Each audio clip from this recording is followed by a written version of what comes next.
একাধিক দাবি নিয়ে আশাকর্মীরা কর্মবিরতি করছেন। আশাকর্মীদের কর্মবিরতি আজ পঞ্চম দিনে পড়ল, কিন্তু কাজে যোগ দেননি আশাকর্মীরা। কর্মবিরতির পাশাপাশি ফের খড়িবাড়ি জুড়ে মিছিল করলো খড়িবাড়ি আশাকর্মীরা। এদিন সবুজ সংঘ থেকে বিডিও অফিস পর্যন্ত মিছিল করেন তারা।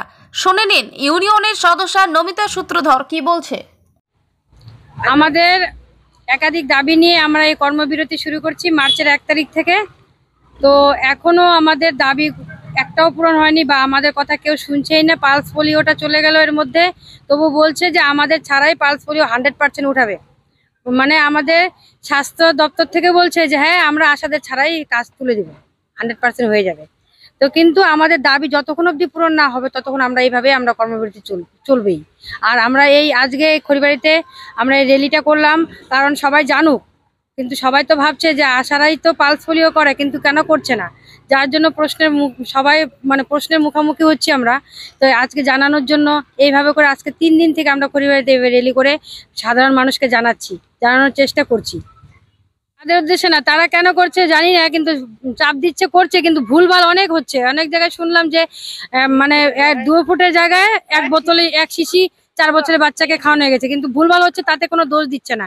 যখন আমরা পালস পোলিও করতাম আমাদের অনেক দোষ, যে নিয়ম নীতি এই বাড়ি আজকে হাউস ভিজিটটা 2 দিন কোনোদিনও ইয়ে হয় না, 2 দিন না। আমরা যেদিন বুথে বসি, বুথে একদিনই বসি, সে জায়গায় 2 দিন করলো, 2 দিনের মধ্যে তো সেকেন্ড দিন কেউ আসেনি। আর হাউস ভিজিট আমরা 3 দিন করি, সে জায়গায় আজকে করছে। হাউস ভিজিটে মার্কিং নেই, কিছু নেই, কিন্তু ওদেরকে কোনো ভুলও ধরছে না। যত দোষ যত ভুল আমাদেরই ধরে, এদের বেলায় কিছু নেই। তাই এইভাবে করে কাজটা উঠাচ্ছে, বলছে আমরা 100% তুলে দিব।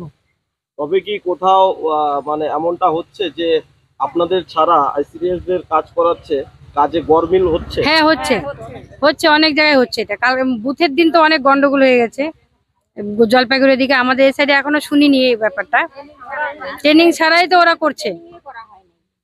আপনাদের কর্মবিরতি আর কতদিন চলবে জানি না, যতদিন কতদিন চলবে এটা। কারণ হচ্ছে আমরা চাচ্ছি আমাদের বেতন বৃদ্ধি।